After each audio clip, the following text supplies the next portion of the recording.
Bonjour et bienvenue sur le nouveau live de Mon Job en Pharma Team Officine. Je vais bientôt inviter Emmanuel Lepoul, qui est notre nouvel invité.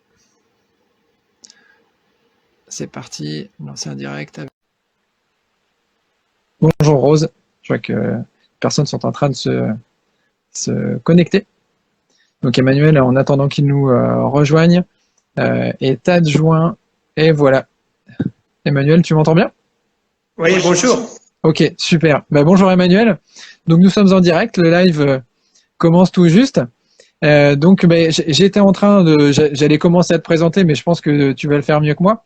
J'étais en train de dire que Emmanuel était pharmacien, en ce moment adjoint en pharmacie, mais avec un parcours long comme le bras. Je te propose de commencer à te présenter, pardon. J'ai déjà un âge canonique, donc c'est pour ça que le parcours est long. D'accord. Bonjour à tous. D'abord, merci Thibaut pour cette invitation. Je t'en prie. Merci pour ta fidélité et pour l'intérêt que tu portes à ce que l'adjoint peut faire, ce que l'adjoint pourra désormais faire en officine de plus en plus de choses, et je pense qu'on va pouvoir en discuter. J'ai une carrière en officine qui est plutôt courte. Donc je suis un jeune vieux pharmacien, à savoir que j'ai repris le chemin de l'officine il y a tout juste 5 ans, voilà, juste 5 ans. Ok. Et avant ça, j'ai fait de la recherche et du développement dans l'industrie pharmaceutique, avec un grand bonheur. Voilà. Ok.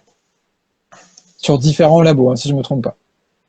Oui, j'ai été dans plusieurs labos, essentiellement dans des startups. L'esprit startup m'a beaucoup attiré. Ok. Et j'ai développé ce que j'ai fait. Après, j'ai d'abord eu ce diplôme de pharmacien et j'ai ensuite suivi un cursus de DEA et de doctorat de pharmacologie expérimentale et clinique, donc qui m'a naturellement conduit à développer des recherches avec des grandes équipes dans l'industrie pharmaceutique. Voilà. Ok. Bon, super. Et donc, tout ça pour arriver à revenir ou venir plutôt en pharmacie d'officine. Quel a été le cheminement pour arriver à l'officine? Plutôt le déclic. Il y a une histoire familiale qui est lourde et qui est bien positive. En tout cas, c'est que j'ai un père médecin et une mère pharmacien.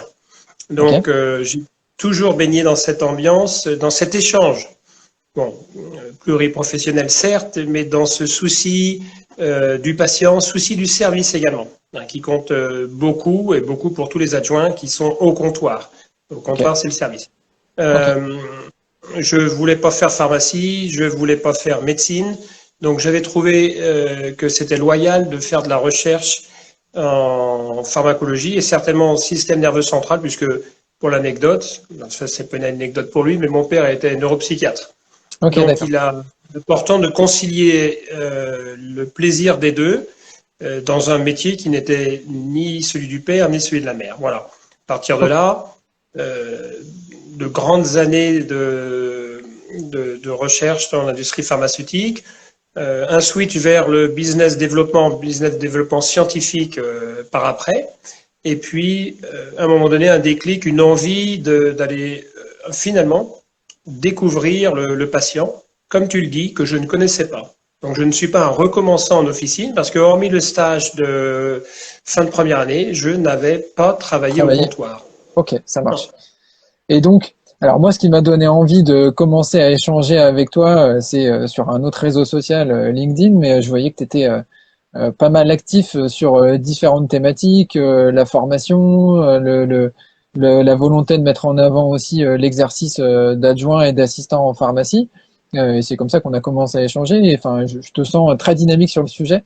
C'est vrai que, écoute, je suppose que tu as plein de projets. Donc, je vais te laisser avancer sur ces sujets-là. Oui, alors d'abord, l'anecdote, enfin le fait marquant dans ce que j'appelle ces activités nombreuses, c'est la rencontre lors de mon stage officinal, parce que je sais pas que j'ai repris de zéro, c'est que j'ai pris à zéro ce parcours il y a 5 ans. Et j'ai rencontré un vieux comme moi qui était recommençant et qui m'avait dit il est important d'avoir plusieurs expériences dans des officines différentes, de contextes différents, servant des populations différentes, des clientèles différentes et avec des patrons différents, à profil différent.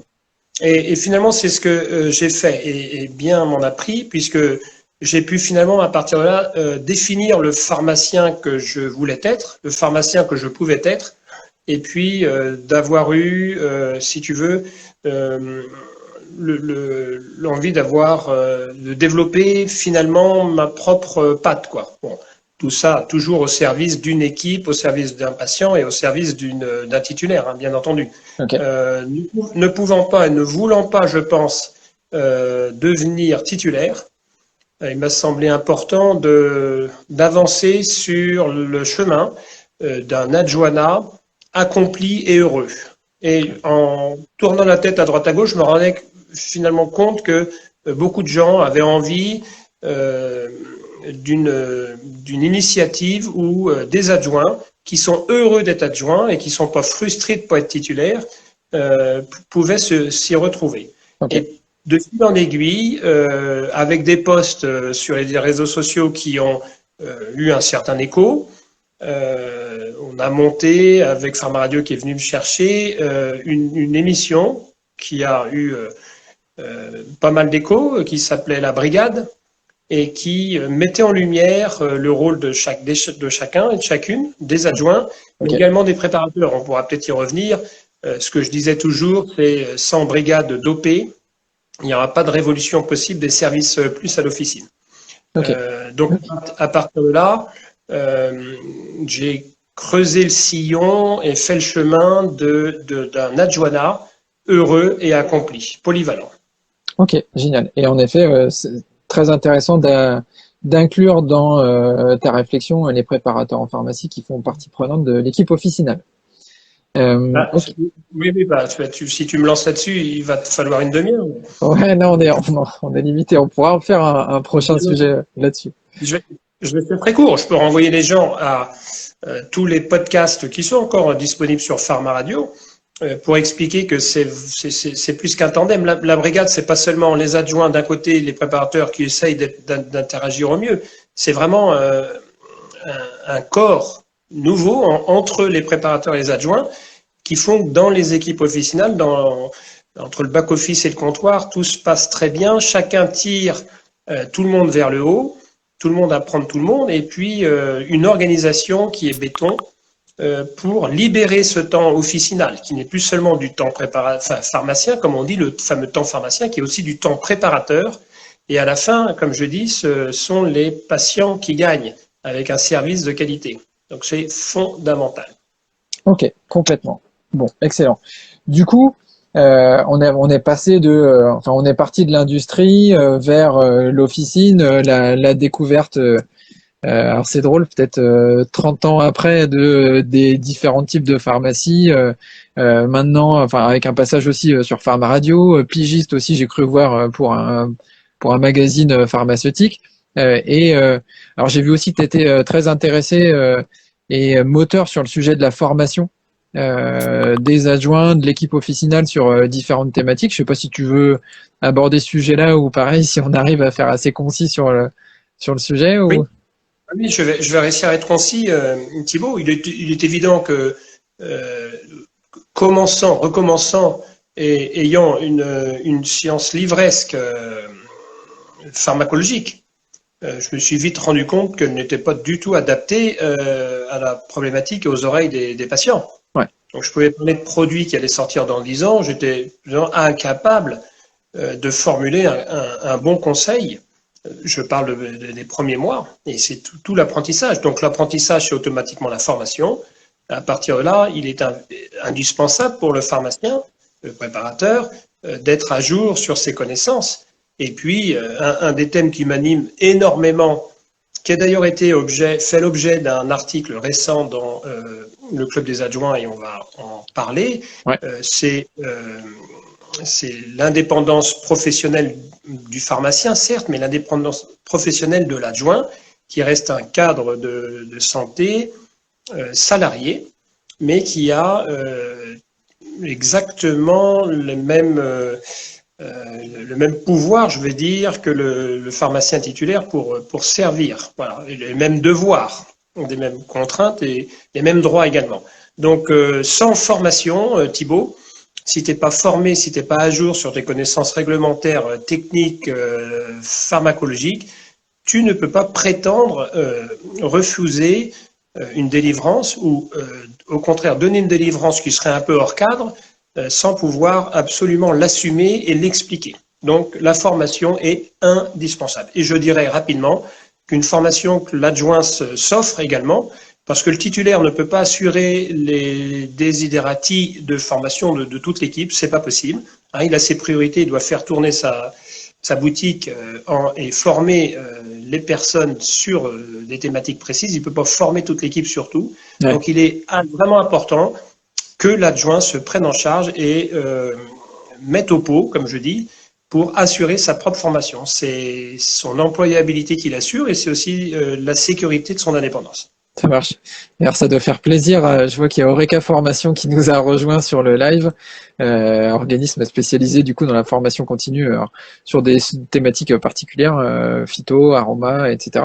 Et je pense que ça doit leur faire plaisir ce que tu viens de dire, parce qu'en effet, la formation continue est nécessaire. Alors là, je pense que c'était très centré sur le médicament en lui-même, mais aussi pour tout ce qui va être lié au conseil. Sur la nutrition, la diététique, tout ça, des sujets aussi qui tiennent à cœur si je me trompe pas. Bah, oui, bien entendu, pas seulement pas seulement le technique, hein, le réglementaire, suivre absolument l'actualité, c'est indispensable. Celui qui ne le fait pas se met en danger, tout simplement. Lui et ses patients aussi peut-être. Oui, ok. Cool. Bon, ça marche. Du coup, tout ça nous fait aussi arriver sur un autre sujet que tu as commencé à aborder. Dernier projet en cours, le club LCA, c'est ça? Je te laisse le... Bien sûr, c'est le club des adjoints, hashtag LCA. Dans la prolongation de cette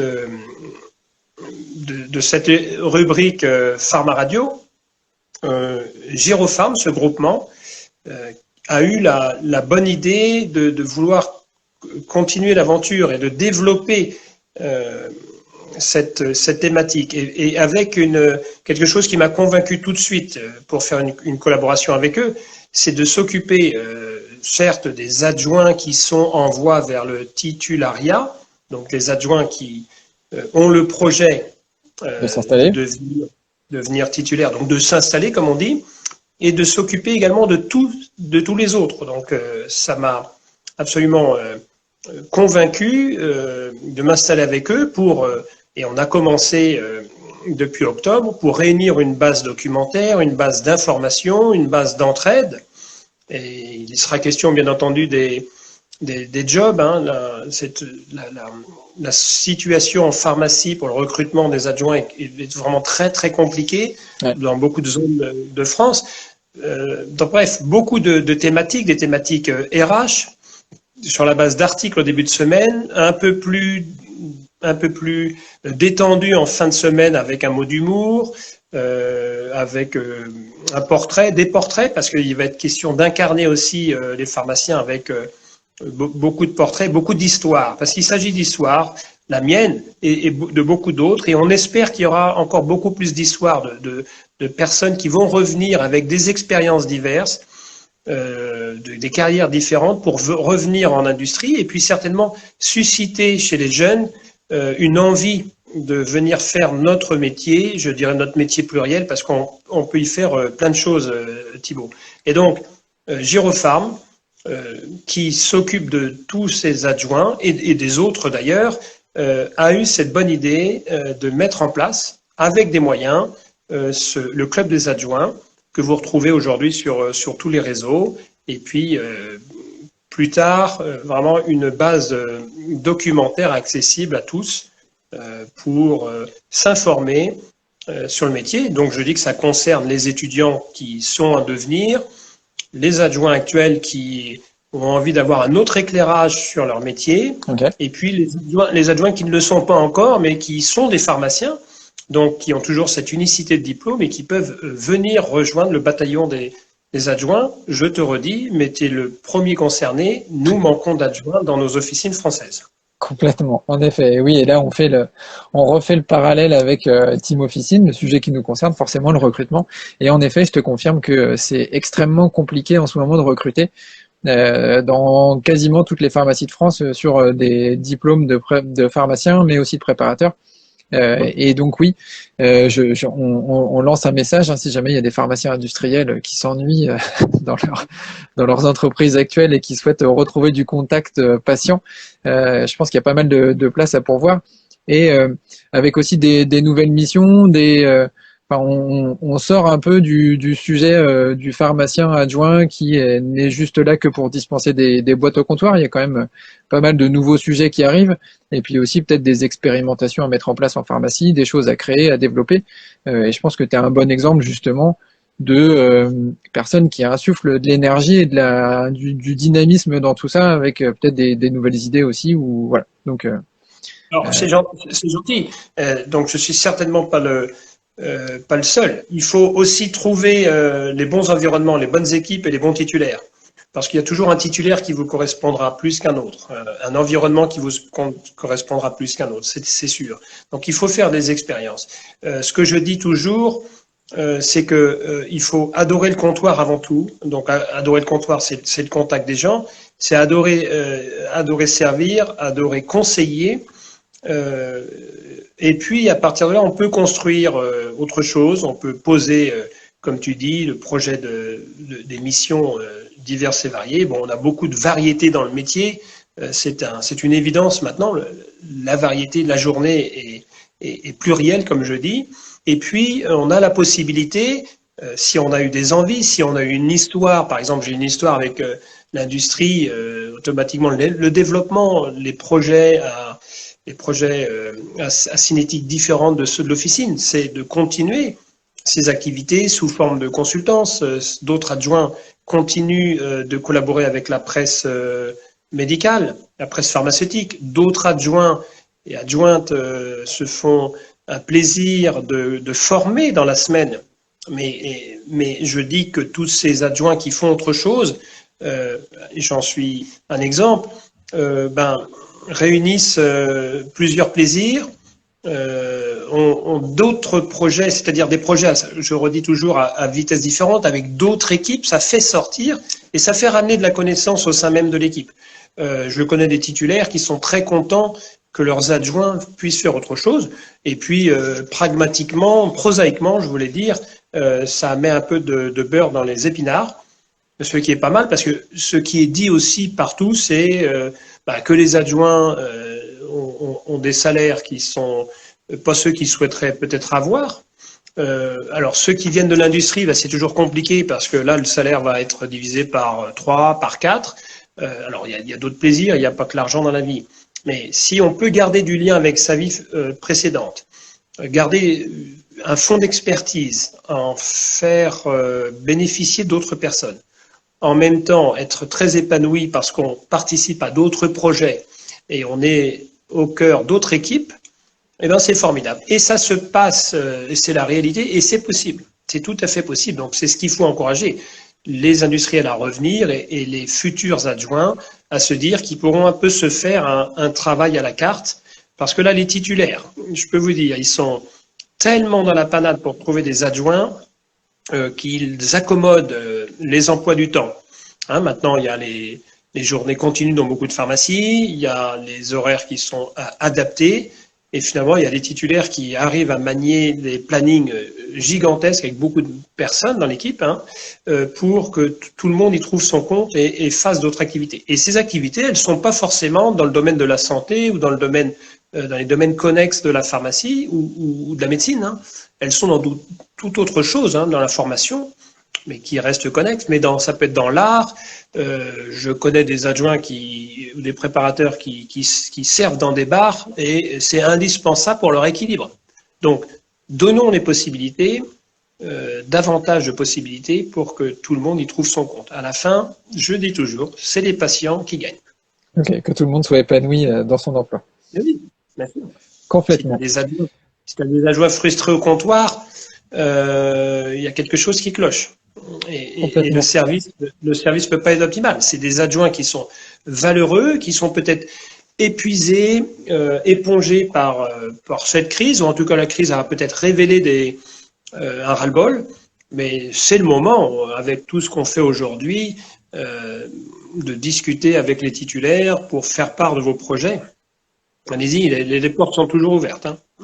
Les titulaires ont encore une fois envie de vous avoir épanoui. Les adjoints, c'est une vieille image d'avoir un adjoint un peu cher à comptoir. Ça, c'est dépassé. Et certes, il faut adorer le comptoir, mais à partir de là, il y a beaucoup de choses à développer autour. Ok, complètement.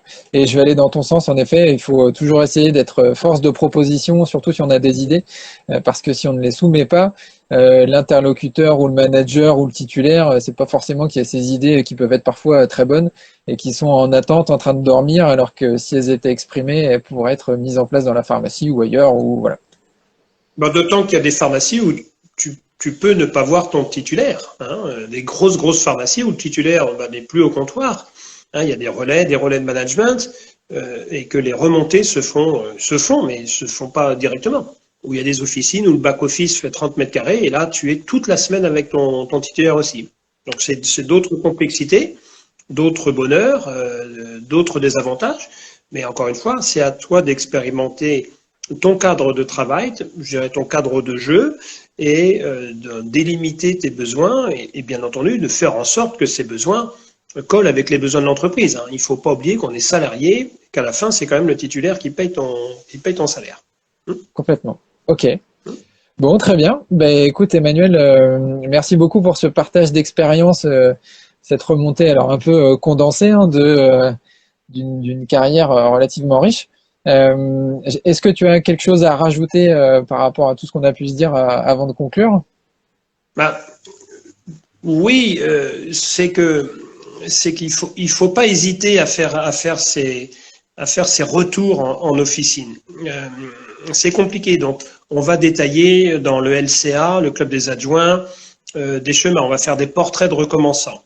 On va donner des informations techniques sur les possibilités de stage, sur le parcours qui peut être un parcours du combattant, qui peut être différent d'une région à l'autre. Et on va essayer d'avancer pour que nos institutionnels et l'ordre qui a tout intérêt à avoir de nouveaux inscrits avec expérience, avec maturité, font que ces ordres, enfin l'ordre en tout cas des pharmaciens, et nous écoutent et nous aident. Alors, ils nous écoutent toujours, ils nous aident grandement, mais il faut maintenant faire une communication à l'attention des recommençants. C'est un grand nombre d'adjoints qui peuvent arriver en officine, et encore une fois, avec des responsabilités, en tout cas des expériences managériales, techniques, beaucoup de choses. Tu faisais un article il n'y a pas longtemps sur l'office manager, Ouais. qui est une tour de contrôle, quelqu'un qui ferait pas mal de choses en officine pour mettre de l'huile. Je crois que c'était un des termes employés. C'est ça. C'est qu'il faut amener une nouvelle dynamique. C'est un peu et l'entreprise, tout le monde le dit. Enfin, pardon, je me méprends, mais la pharmacie est une entreprise, hein, et c'est une belle chose là. Une belle chose, c'est donc une entreprise à développer. C'est un commerce. Alors c'est un commerce spécifique, réglementé, mais c'est un beau commerce. Et bien entendu, le succès d'une entreprise vient de ses salariés. Tous les patrons le diront. D'accord ? Donc, Complètement. avoir des gens d'expérience, d'âge différents, ça mixte les équipes aussi. C'est une très bonne chose pour offrir une variété de profils à la clientèle. Ça, c'est vraiment important. Ok, super, extrêmement riche. On pourrait en parler super longtemps de tous ces points-là parce que il y a beaucoup de choses à dire, mais on va essayer de rester dans la limite de temps qu'on s'est fixé. Mais en tout cas, Emmanuel, merci beaucoup pour ce partage d'expérience. Si vous avez besoin d'informations ou des questions particulières, vous pourrez les poser en commentaire. J'ai pas interrompu. Je voyais qu'on avait Charlie qui trouvait le sujet super intéressant. Merci, puis qui a dû nous laisser. Il y a eu des bonjours, etc. tout à l'heure. Donc, bah, merci de nous avoir suivis. La vidéo sera disponible en IGTV, donc en replay sur Insta. Et puis, ben, encore une fois, si jamais vous avez des questions, vous pouvez prendre contact avec nous chez Team Officine, sur les différents réseaux, au téléphone, par mail. Si vous retrouvez le contact d'Emmanuel, vous pouvez aussi. Sur LinkedIn, il est très présent, vous n'aurez pas trop de mal à le retrouver. Et puis, bah, écoutez, je vous souhaite une bonne fin de journée à tous. Merci encore, Emmanuel. Et puis, bah, à bientôt, au mois prochain pour un prochain live. Merci Thibaut. Et puis moi, je vous invite à rejoindre le Club des adjoints, à venir faire entendre votre voix, à nous parler de vos envies, de vos attentes et puis de partager vos expériences. Les expériences, c'est l'incarnation et c'est l'expérience du comptoir. Donc, c'est vraiment important. Ok, Merci. super. Merci, Emmanuel. Au revoir. Salut.